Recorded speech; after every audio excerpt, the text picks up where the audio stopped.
Okay so हमारे इस tutorial का मकसद या सेशन का सिर्फ ये है कि हमने ये देखना है कि हाउ टू कैलकुलेट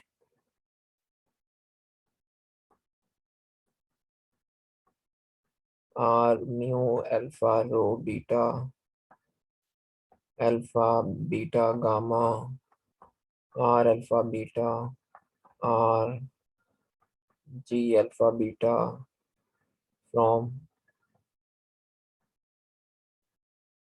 जी। ये सारी चीजें curvature tensor coefficients Ricci tensor Ricci scalar Einstein tensor ये कैसे हम जी अल्फा बीटा से कैलकुलेट कर सकते हैं। मैं आपको एक ना जनरल एक एग्जांपल करवा देता हूँ, मैं बाद में डॉक्यूमेंट भी शेयर कर दूंगा आपके साथ। तो हम देखते हैं कि ये काम कैसे कर सकते हैं, इतना मुश्किल नहीं है बट मैं कुछ इसमें से करवा देता हूँ बाकी, ताकि आपको एक अंदाजा हो जाए सेटअप का। तो एक मैट्रिक मेरे पास यहाँ पर है, एक ये बेसिकली FLRW मैट्रिक्स को कहते हैं, ये कॉस्मोलॉजी का मैट्रिक है। ये होमोजेनस है या आइसोट्रॉपिक होता है, और यहाँ पर वो C को मान लिया हुआ है हम लोगों ने। So d square is equal to d t square. अच्छा, इसको टेक्निकली वैसे हम लोग डी टॉ स्क्वायर करेंगे यहाँ पर।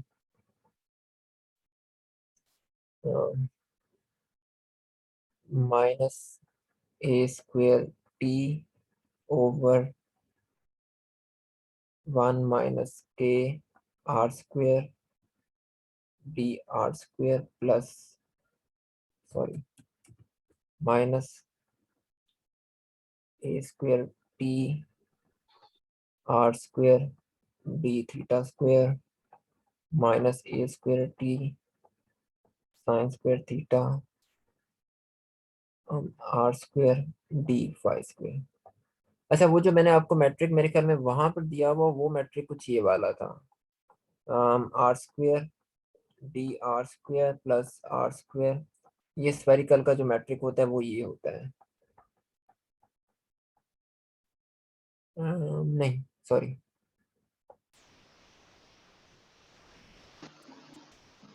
सर उसमें 2 टर्म्स थी। हाँ वो मैट्रिक लिखवा सकते हैं आप लोग मुझे, वो मेरे ख्याल में ये था।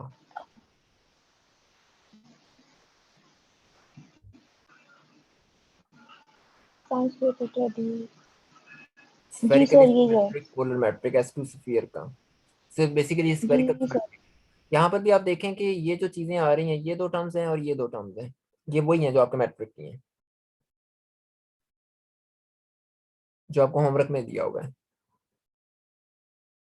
ठीक है, यस सर। तो मैंने जी। बेसिकली ये 2 डायमेंशनल मैट्रिक है, यहाँ पर ये 4 डायमेंशनल मैट्रिक है स्फेरिकल पोलर कोऑर्डिनेट्स में। लेकिन फर्क यहाँ पर ये है कि एक तो मैंने इसके ऊपर स्फेरिकल सिमेट्री नहीं लगाई हुई, क्योंकि इसमें आप ये देखें कि डी आर वाले फैक्टर भी आ रहे हैं, डी टी वाले फैक्टर भी आ रहे हैं, और दूसरा यहाँ पर एक फैक्टर ए का भी आ रहा है हर जगह, और ये भी कुछ नंबर आ रहे हैं कि। सो ये एक स्पेसिफिक मैट्रिक है, ये कॉस्मोलॉजी का मैट्रिक है। इससे हमें कंसर्न नहीं है कि ये नंबर क्या चीजें हैं, मैं वैसे लिख देता हूँ यहाँ पर, लेकिन ये इससे आपको कंसर्न नहीं होना चाहिए कि ये क्या है। जैसे ए स्क्वायर टी है,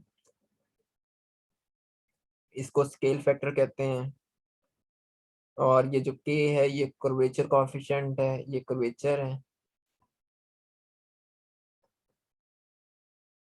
सो ये -1 हो सकता है, ये +1 हो सकता है, ये 0 हो सकता है। बहरहाल इनसे आपको कंसर्न नहीं होना चाहिए, सिर्फ कॉन्स्टेंट्स है कुछ।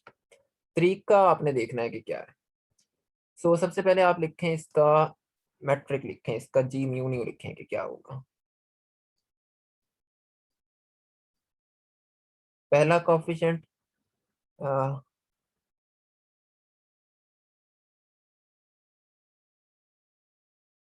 अच्छा, आई थिंक मुझे इसको, मैं ना इस मैटर के अंदर एक छोटी सी तब्दीली करने लगा हूँ, उससे काम जरा ज्यादा आसान हो जाएगा। मैं इस डी टी की जगह ना ये लिख रहा हूँ,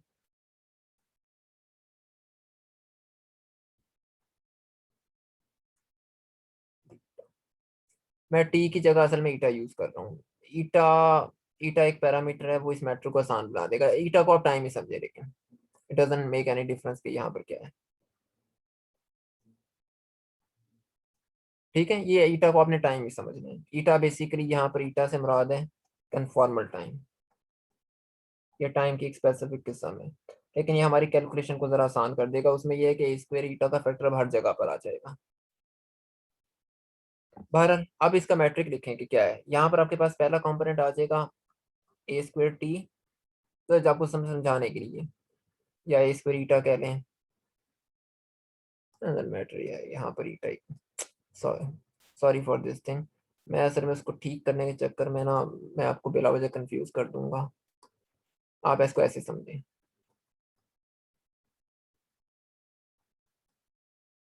ये समझे बस, इसको भूल जाएंगे वो क्या कन्फर्म है। अब बस हमने एक मैट्रिक ले लिया, डजंट मैटर क्या है।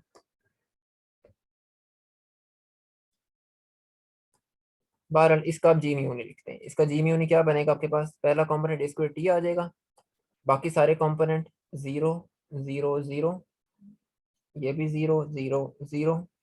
दूसरा कंपोनेंट क्या बनेगा इसका, g one one, minus a square t over 1 minus k r square, और यहाँ पर 0 0 हाँ जीरो जीरो, और g two two a square r square, और g three three, r square sine square theta. ठीक है। और ये बाकी सारे कंपोनेंट्स के जीरो, ये एक डायगोनल मैट्रिक है।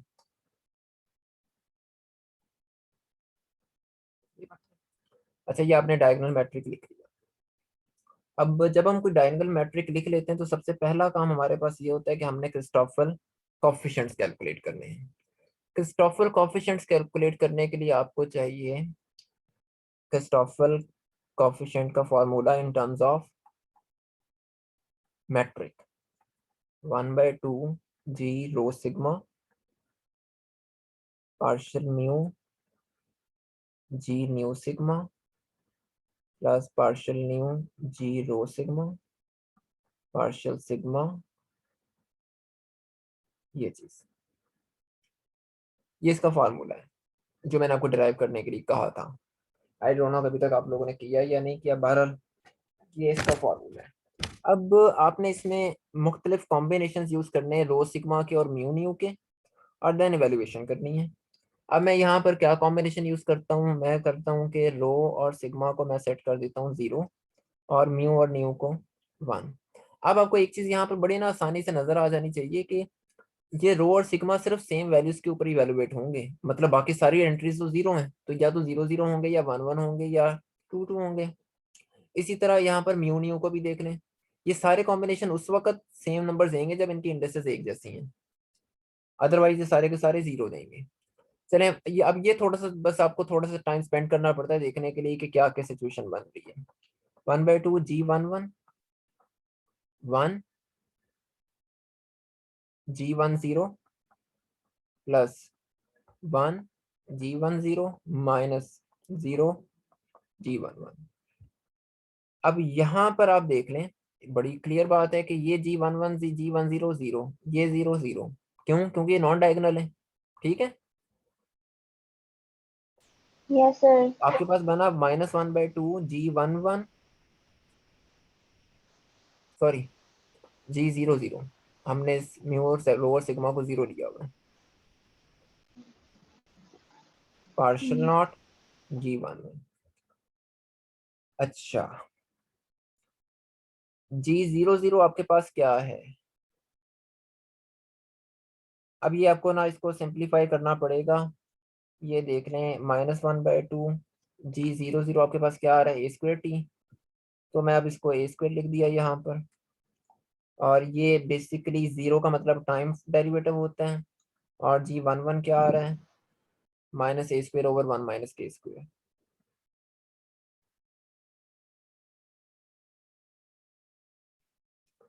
Oh sorry sorry sorry sorry, let me इसको मुझे और सिंप्लीफाई करने दें।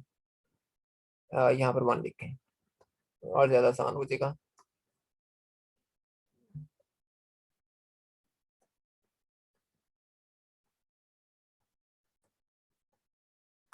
अच्छा, तो बहरहाल सॉरी, ये एक दफ़ा बस ये इस तरह की मैंने शायद गलती की हुई है लिखने में कोई। ठीक है, अब जी वन वन आपके पास क्या आ रहा है, यहाँ से देखें minus a square t over one minus k square, वो माइनस चने फिलहाल लगा लेते हैं, a square over one minus k r square, ये माइनस इसको कर देगा पॉजिटिव और इसका लेना टाइम डेरिवेटिव। अब आर एक कांस्टेंट फंक्शन है, आर टी का फंक्शन नहीं है, सिर्फ ए है जो टी का फंक्शन है, माइनस माइनस प्लस, तो यहाँ पर आ जाएगा two a dot over one minus k r square, और यहाँ पर एक 1/2 पहले आ रहा है। ठीक है, यस सर। ये आप कैलकुलेशन कर रहे हैं 0 1 1 की, ये आपके पास 0 1 1 आ गया, ए dot over one minus k r square. ठीक है, आपने ये कैलकुलेशन करते वक्त हमेशा डॉट्स और डबल डॉट्स यूज करने हैं, या ये वाले चीज या ये यूज कर लें डबल प्राइम्स वगैरह। ऑल्दो इन दोनों में फर्क होता है, ये जो हम ये जो ये लेते हैं इसका मतलब होता है derivative D over D T, और इनका मतलब होता है डी ओवर डी ईटा, ये दो डिफरेंट चीजें हैं। लेकिन यहाँ पर हमें फर्क नहीं पड़ रहा, अगर मैं जो मर्जी लिख रहा हूँ, मैंने सिर्फ नोटेशन डिवाइस करनी है। लेकिन जब हम मुख्तलिफ बुक्स देख रहे होंगे कॉस्मोलॉजी या जीआर पे, तो उसमें ये दोनों थोड़ा सा फर्क होता है। प्राइम्स टाइम के लिहाज से डेरिवेशन डिफरेंशिएशन होती है, और जो डॉट्स होते हैं वो कन्फॉर्मल कोऑर्डिनेट्स में होता है। बहरहाल ये कंपोनेंट आ गया नॉन जीरो। अगला कंपोनेंट क्या बनेगा इसी इक्वेशन के लिए, अब म्यू और न्यू को 2 कर दें, उसके लिए निकाल लें। अब ये मैं आपको साथ शेयर कर दूंगा साथ में, चलो एक निकाल लेते हैं, mu nu is equal to 0, sorry 2 rho sigma is equal to 2। ये फार्मूला दोबारा लिखते हैं, रो और सिग्मा सर जीरो होंगे। हाँ सॉरी 0 होंगे। इमेजिन असल में जब इतनी ज़्यादा इंडेक्सेस आ जाती हैं तो मैं ना बहुत कंफ्यूज हो जाता हूँ।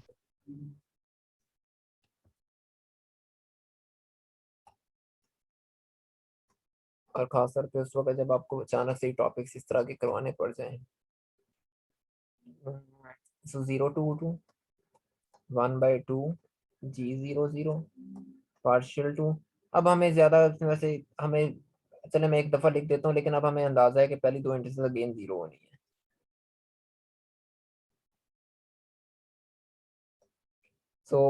अब ये 0 है, ये 0 है, और ये -1/2, उधर से ए स्क्वायर आ जाएगा,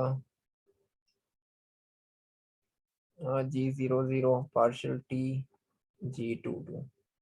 अब इसको कर लें इंटीग्रेट, डेरिवेटिव जो भी लेना है, -1/2 पार्शियल टी g 2 2 आपके पास है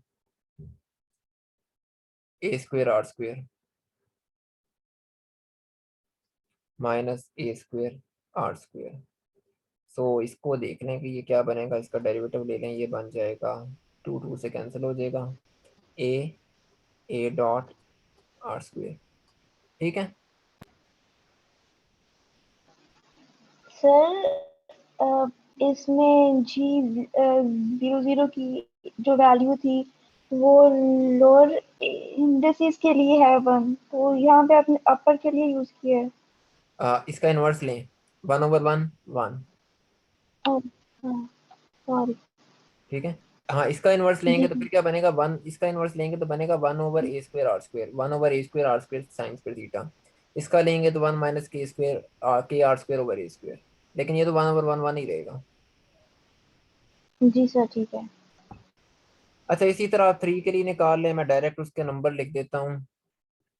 सिमिलरली 3 के लिए ये आपके पास बन जाएगा ए dot r² sign square theta. अच्छा यहाँ तक तो ठीक है, बड़ा आसान सा हो गया, काम चल गया। अब हमें थोड़ा सा देखना पड़ेगा कि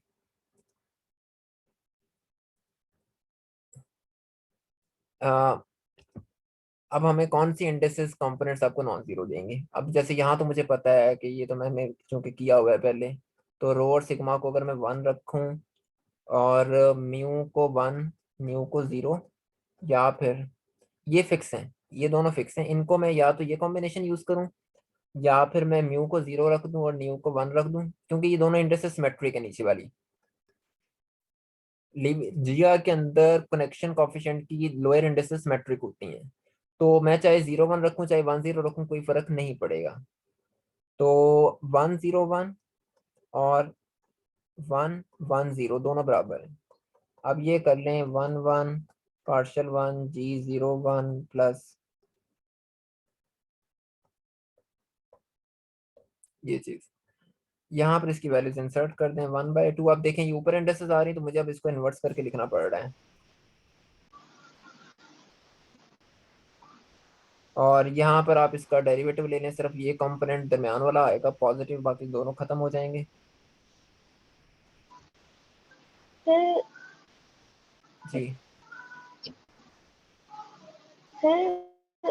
यहाँ पे हम क्या फाइंड कर रहे हैं? ये वाले कंपोनेंट्स, हमें इसके सारे नॉन जीरो कंपोनेंट चाहिए। सर अभी हमने फाइंड किया तो नहीं नहीं है नहीं नहीं, वो हमने सिर्फ ऊपर। एक किया है। इसके जितने नॉन जीरो कॉफिशिएंट्स आ रहे होंगे सारे के सारे कैलकुलेट करने हैं। सर हमने 4 किए हैं ना अभी ऊपर। चार नहीं ना, अभी तो लाजमी नहीं कि इसके चार हों। इसमें कितनी फ्री इंडस्ट्रीज हैं आपकी कॉफिशिएंट में? 3। तो टोटल कंपोनेंट्स तीन कितने बनते जी। हैं इसके? 64। 64। आपको 64 कंपोनेंट्स कैलकुलेट करने हैं। अब आई बात समझ में? Yes sir. 64 में से कुछ कंपोनेंट्स तो सिमेट्रिक है म्यू न्यू के लिए, जैसे 1 0 और 0 1। जी। तो ये मेरे में आधे कंपोनेंट्स तो सिमेट्रिक होके निकल जाएंगे। आपको आधे कम हो गए कंपोनेंट्स। फिर आपने खुद ये विजुअलाइज करना है कि कौन से कंपोनेंट्स ऐसे होंगे जो जीरो होंगे। जो जीरो होंगे वो आपको कैलकुलेट करने की जरूरत नहीं, वो खुद मैट्रिक को देख के पता लगना चाहिए, या थोड़ा सा मैट्रिक को थोड़ा सा गौर करने से पता लग जाएगा कि अच्छा यही हमारे कंपोनेंट जीरो हो रहे हैं। मतलब जैसे यहाँ पर अगर मैं इसमें देखें, अगर मैं रो और सिग्मा का कोई और कॉम्बिनेशन लेता हूँ जिसमें ये दोनों सेम नहीं आते, तो ये मेरे पास क्या आ जाएगा, ये वाली टर्म।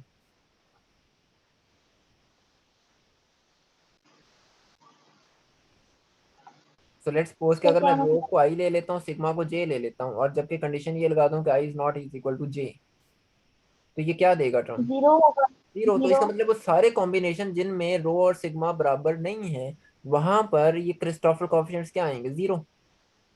0। तो बहुत सारे तो आपको इस तरीके से कैलकुलेट नहीं करने पड़ेंगे। ठीक है, ओके सर ठीक है। बहुत सारे सिमेट्रिक जी। होने की वजह से बच जाएंगे। जैसे आपको अब यहाँ पर दो नहीं कैलकुलेट करने, आपने सिर्फ एक ही करना है। मतलब में 18 कंपोनेंट्स ये कम हो जाते हैं जो सिमेट्रिक होते हैं। आई गेस 18 ही होते हैं। ठीक है, जी। तो आपको असल में इस तरीके से ये सारे कंपोनेंट्स निकालने पड़ते हैं।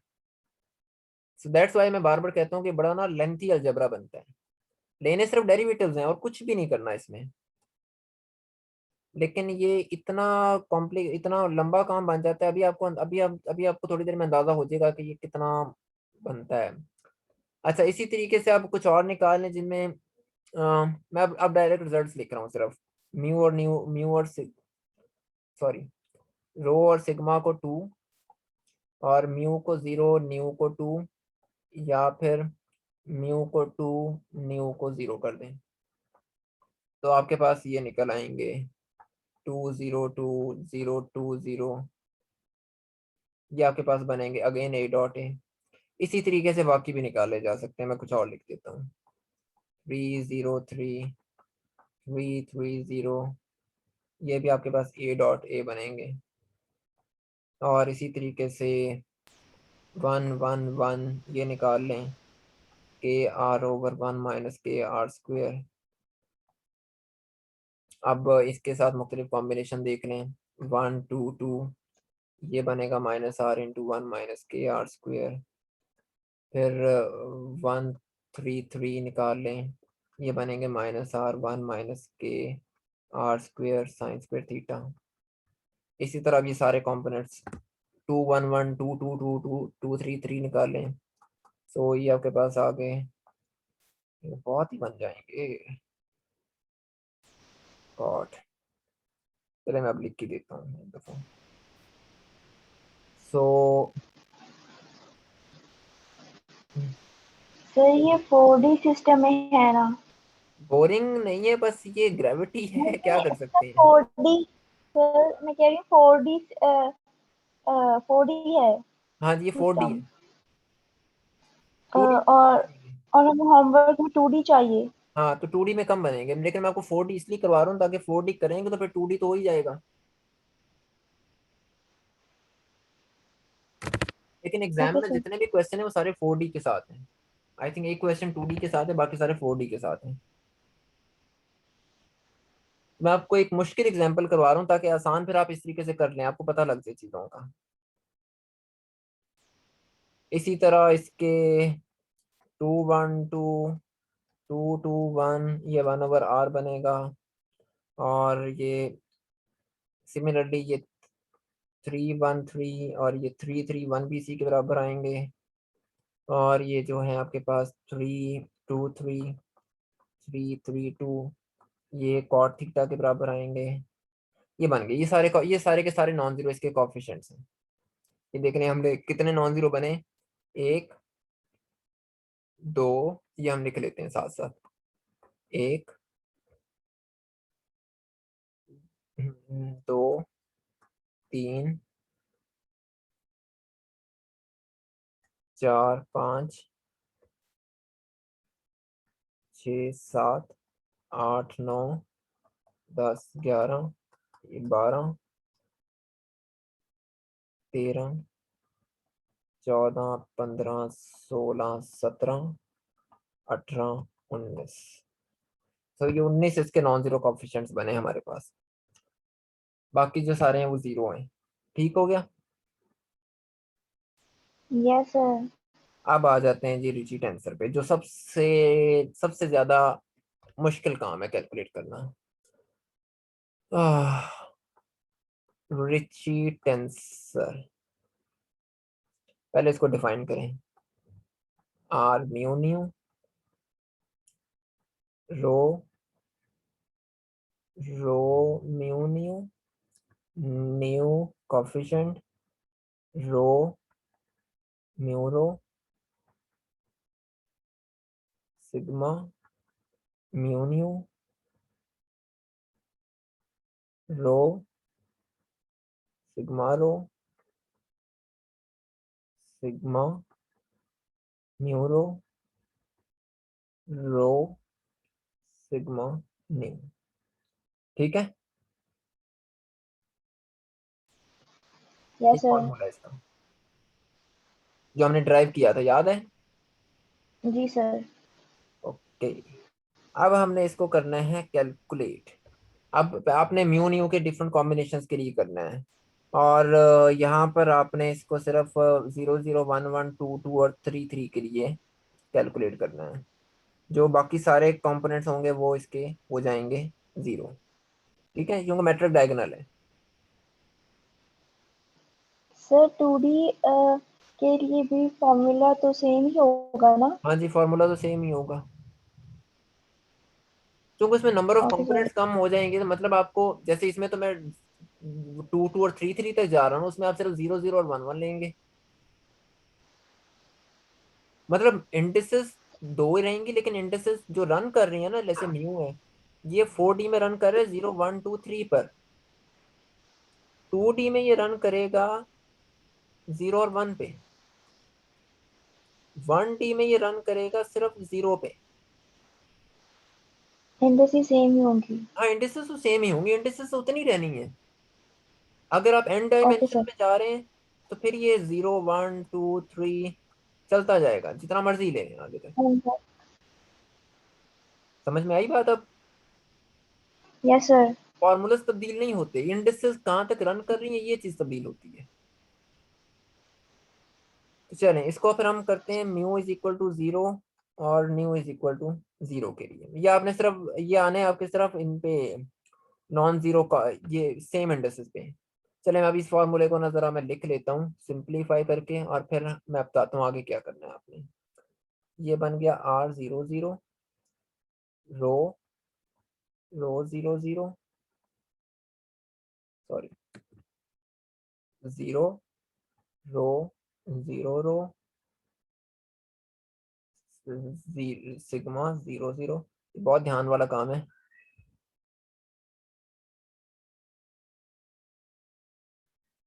सिग्मा 0 रो रो सिग्मा 0, ये चीज बन गई। अब आपने कॉफिशिएंट्स कैलकुलेट किए हुए हैं।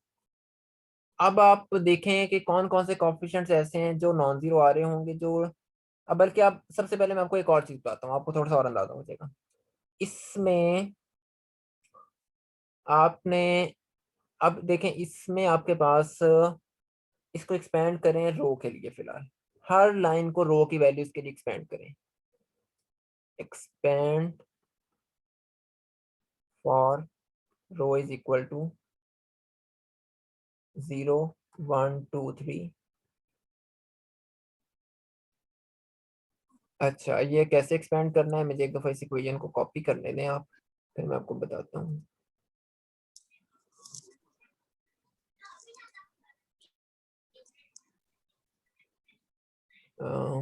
ये इक्वेशन है,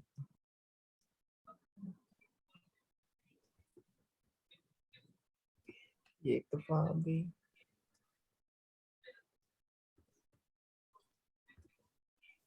ये दूसरी दफ़ा आ गई, ये तीसरी दफ़ा आ गई, और ये चौथी दफ़ा आ गई।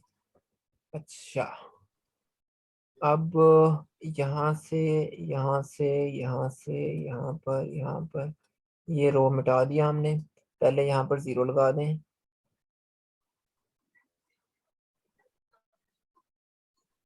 ये आपने रो को एक्सपेंड कर, मार्जिन के साथ भी। ओ हाँ सॉरी,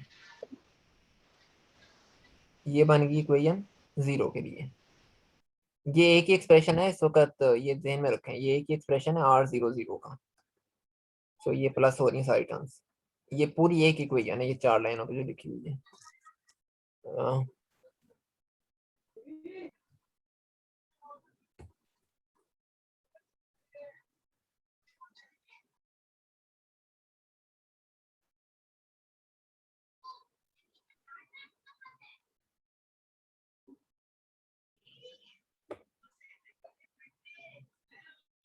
तो गाइस लाइट चली गई, बस देखते हैं कब तक ये मुझे यूपीएस के बगैर लैपटॉप चल जाता है। अच्छा, ये चीज अब यहाँ पर 1 1 2, सेम केस 1 2 और 3 के लिए भी। हाँ जी एग्जैक्टली, रन कर रहे हैं ना, फ्री इंडेक्स है वो, तो फ्री इंडेक्स पे रन कर रहे हैं।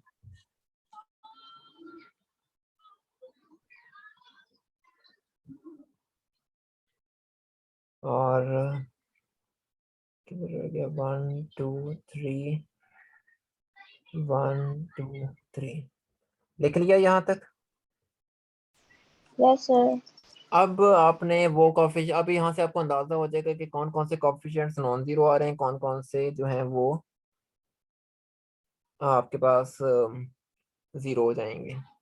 जैसे मैं अब मुझे चूंकि मैंने चूंकि किया हुआ है काम, तो मैं बस यहाँ से देख के अब लिख दूंगा, ये वाला कंपोनेंट जीरो हो गया, या तो ये जीरो हो जाएंगे या ये कहीं ना कहीं से कैंसिल आउट हो जाएंगे। ये भी जीरो हो गया, ये भी जीरो हो गया, और ये भी जीरो हो गया, ये भी जीरो हो गया। भाई ये सारे कंपोनेंट्स आपके पास एग्जिस्ट ही नहीं कर रहे उसमें, अगर आप ऊपर से देखेंगे ना तो ये कंपोनेंट्स आपने कैलकुलेट ही नहीं किए हुए, ये सारे के सारे जीरो थे, ये सारे के सारे जीरो थे। देन आपके पास इक्वेशन बच जाएगी, जो भी मतलब इक्वेशन बचेगी, उसके बाद आपने उसको सम करना है सिग्मा पे। ठीक है, मैं आपको ये काम दिखा देता हूँ, बजाय लिखने के ना, ये बहुत लंबी इक्वेशन है और ये लिखी नहीं जाएगी, मैं आपको दिखा देता हूँ।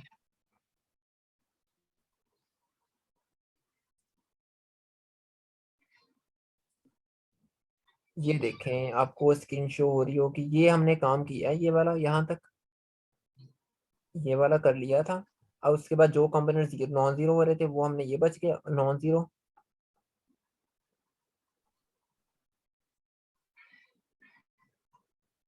ये सारा कुछ कर लिया। देन हमने उनको रीअरेंज किया, जो पार्शियल डेरिवेटिव्स आ रहे थे उनको एक साइड पे कर लिया।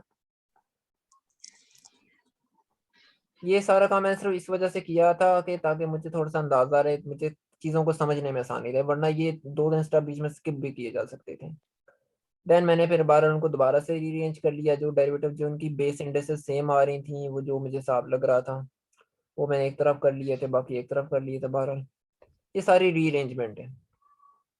असल इक्वेशन आपके पास बनती है ये वाली, ये वो इक्वेशन है। अब इसके बाद आपने इसको एक्सपेंड करना है सिग्मा की वैल्यूज के लिए।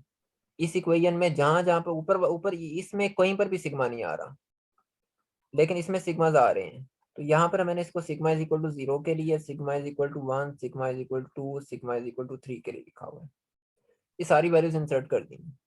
सारी वैल्यूज इंसर्ट करने के बाद आपके पास फाइनली सिर्फ ये चीज बची, बाकी सारे कंपोनेंट 0, क्योंकि उनके क्रिस्टोफर सिंबल 0 है। ये सारा कुछ इनकी वैल्यूज इंसर्ट कर दें, आपके पास R00 आ जाएगा ये। ठीक है। Yes sir. Now repeat the same thing for mu nu is equal to 1। पहले R11 लिखें, फिर उनको रो के ऊपर सम करें। ये आपने R11 लिख दिया, उसको रो के ऊपर सम किया। देन आपने उनको सिग्मा के ऊपर सम किया, ये सिंप्लीफाई कर लिया, ये सिग्मा के ऊपर समेशन किया है, और देन इनकी वैल्यूज इंसर्ट की, आपके पास फाइनल रिजल्ट ये आ गया। फिर 2 2 पे करें, उसके लिए निकालें, वो ये रिजल्ट आ जाएगा। देन फिर 3 3 के लिए करें, वो निकालें, वो आपके पास ये चीज बन गई। देन ये सारा काम, सॉरी आई डोंट नो कि स्क्रीन क्यों अचानक रीस्टार्ट हो गई थी। अच्छा, सो ये आपने इस तरीके से वो रिची मैट्रिक्स आपका बनता है, रिची टेंसर का। देन ये आपने उसके सारे कंपोनेंट्स लिख दिए, ये बन गया आपका रिची मैट्रिक्स। ठीक है, क्लियर होगी बात। Yes sir. जी। अगला काम रिची टेंसर कैलकुलेट करना है। मैंने आपको बताया था कि रिची टेंसर बेसिकली इसकी ट्रेस होती है। ट्रेस को आप ऐसे निकाल सकते हैं, g mu nu, g mu nu, R mu nu. तो ये बन जाएगा G00 R00 plus G11 R11 plus G22 R22 plus G33 R33। ये सारा कुछ करें। सारा कुछ करने के बाद आपके पास ये बेसिकली ट्रेस है। ये आ गया रिची टेंसर, आ गया रिची स्केलर आ गया, ये रिची स्केलर आ गया है।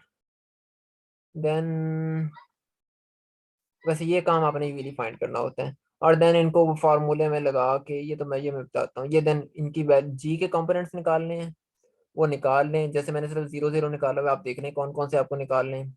वो R11 ये कॉम्बिनेशन सेट करें यहाँ पर, तो सिंप्लीफाई करके जी के सारे कंपोनेंट्स निकाल लें। ठीक है, यस सर। और इसी तरीके से आप ये टेंसर भी निकाल सकते हैं। आपने वही वाली एग्जांपल लेनी है, जैसे यहाँ पर स्ट्रेस एनर्जी टेंसर निकालने के लिए मैंने वो को-मूविंग वेलोसिटी ले ली है। को-मूविंग 4 वेलोसिटी है को-मूविंग सिस्टम में, और ये वही वाला फार्मूला है जो मैंने अभी थोड़ी देर पहले लिखा था, T mu nu rho plus P U alpha U beta plus P G alpha beta. जो कि अपर इंडेक्सेस के साथ था तो प्लस था, लोअर इंडेक्सेस का नेगेटिव आ गया। और ये आपके पास ये बनता है, यहाँ से आपको पता है T00 इसके बराबर है, T11 जो भी बनती है यहाँ से वैल्यूज वो लिख लें। और देन उसकी फिर मैट्रिक की वैल्यूज इंसर्ट करें यहाँ पर, और वो सिंप्लीफाई करके T11 आ जाएगा। ऑल्सो ये मैंने कैलकुलेट करने के लिए कहीं पर कहा नहीं हुआ, शायद एक क्वेश्चन में है, लेकिन बार वो इस तरीके से आप निकाल सकते हैं। सो इस तरीके से आप आइंस्टाइन इक्वेशन को सॉल्व करते हैं। और देन बार आखिर में इसके फाइनल रिजल्ट मैं आपको दिखा देता हूँ। ये सारा काम करने के बाद ये जो यहाँ पर आपको इक्वेशन नजर आ रही है, इक्वेशन नंबर 44 और 40 हाँ इक्वेशन नंबर 44, ये बेसिकली ये वो एक इक्वेशन है जो बता रही है कि यूनिवर्स एक्सपैंड कर रही है। ये यहाँ से फिर हम इन्फर करते हैं। और ये वो ये जो इक्वेशन 41 है, ये बेसिकली न्यूटन्स इक्वेशन कहने के, जिस तरह न्यूटन्स की इक्वेशन है क्लासिकल मैकेनिक्स में, ये इक्वेशन 41 उसी तरीके से कॉस्मोलॉजी की इक्वेशन है। सो और देन ये चीज पर आगे शो कर रही है कि ये उसका डेरिवेटिव लिया हुआ है। सो बेसिकली ये जो चीज आपने यहाँ पर लिखी हुई है, ये हमने ये वाला काम किया हुआ है। ये चीज शो कर रही है कि मैटर और एनर्जी कंजर्व रहते हैं, कंजर्वेशन ऑफ एनर्जी। तो ये इस तरीके से आप ये भी कैलकुलेट कर सकते हैं और वो कंपोनेंट निकाल सकते हैं। ये उसकी एनर्जी डेंसिटी निकाल लिया आपने, और देन बस ये इस तरह का काम होता है। तो स्टार्ट आपने किया मैट्रिक्स से, और देन आगे एक दफा आपने कोफिशिएंट्स निकाल लिए, क्रिस्टोफल कोफिशिएंट्स निकाल लिए, आगे सारा काम आसान है। Clear? Yes, sir. Any questions? No, sir. सो ये आपको काफी कुछ मिल जाएगा। और वो जो टू स्फीयर वाला है उसके ऊपर तो शायद मैकमोहन की बुक में और नेट पे बहुत सारी जगहों पर लोगों ने किया होगा काम। वो बहुत आसान मैट्रिक है, तो उसमें ये काम करना रिलेटिवली बहुत आसान भी है। मैं देखता हूँ, अगर मुझे यहाँ पर कहीं पर मैंने देखा था मैकमोहन में उसके कुछ कंपोनेंट्स।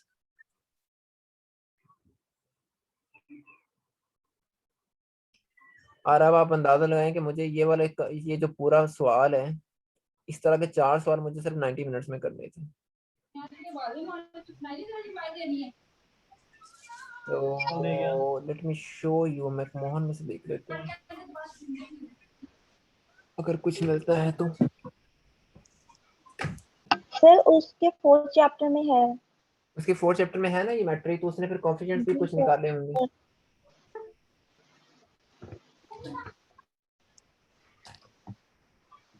आई गेस के मैकमोहन की बुक में फिर कुछ कोफिशिएंट्स तो निकाले गए होंगे।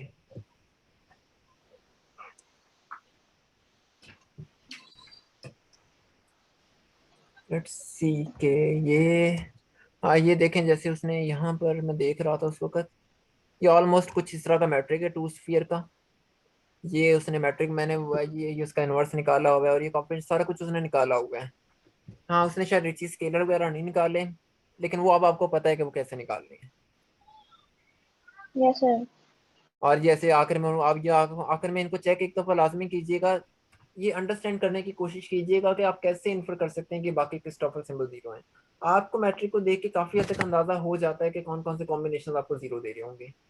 सिर्फ आपको इस फार्मूला पे फोकस करना है। ये जो फार्मूला यहाँ लिखा हुआ है, ये वाला फार्मूला, ये इसने जरा ओपन करके लिखा है, हम इसको और फॉर्म में लिखते हैं, हमारा हम असल में वो नोटेशन और यूज करते हैं, लेकिन ये बार वही फार्मूला है।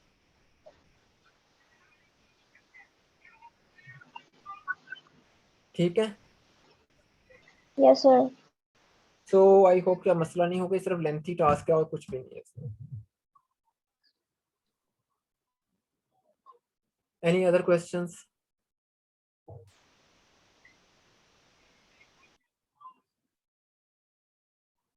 नो? तो फिर हम लोग मीटिंग कॉल ऑफ करते हैं, रिकॉर्डिंग स्टॉप कर देते हैं।